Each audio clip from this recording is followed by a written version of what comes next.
అందరికీ నమస్కారం.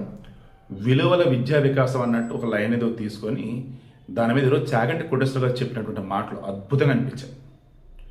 నువ్వు నీ కన్న తల్లికి నువ్వు చేసిన పని కనుక చెప్పలేనట్టయితే ఆ పని ఎప్పటికీ చేయమాకు. నీ కన్న తల్లికి చెప్పే పని కనుక నువ్వు కనుక చేసినట్టయితే అది కరెక్టే చెయ్యి. కన్న తల్లి ఏం చేసిద్ది? నువ్వు తప్పు చేసినా ఒప్పని అనదు, తప్పనే చెప్పేది.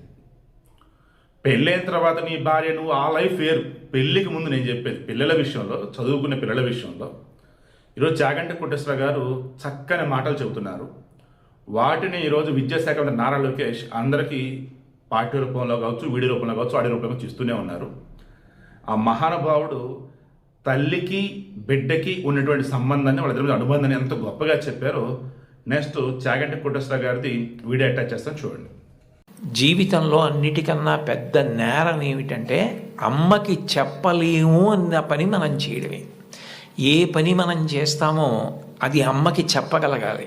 మీరు ఏ పని చెయ్యండి, ఇది అమ్మకి నేను చెప్పలేను అన్న పని మీరు జీవితంలో ఎప్పుడూ చెయ్యకూడదు.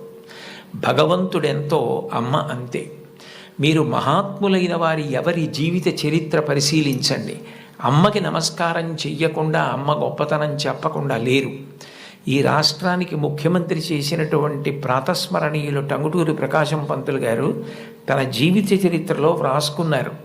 తాను మిడిల్ స్కూల్లో ప్రవేశించినప్పుడు 3 రూపాయలు జీతం కట్టలేకపోతే 25 మైళ్ళ దూరం నడిచి వెళ్ళి వాళ్ళ బావగారిని అప్పడిగితే ఆయన దగ్గర కూడా డబ్బు లేకపోతే మళ్ళీ 25 మైళ్ళు వెనక్కి తిరిగి వచ్చి, అమ్మ అప్పు దొరకలేదు, బావగారికి దగ్గర కూడా లేవుట, నేను చదువు మానేస్తానంటే అప్పటికి ఆ తల్లికి ఉన్నది ఒకే ఒక్క పట్టు చీర.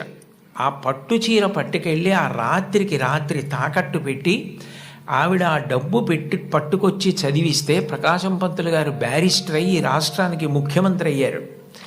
ఆయన తన జీవిత చరిత్రలో అమ్మ గురించి అంత గొప్పగా వ్రాసుకున్నారు.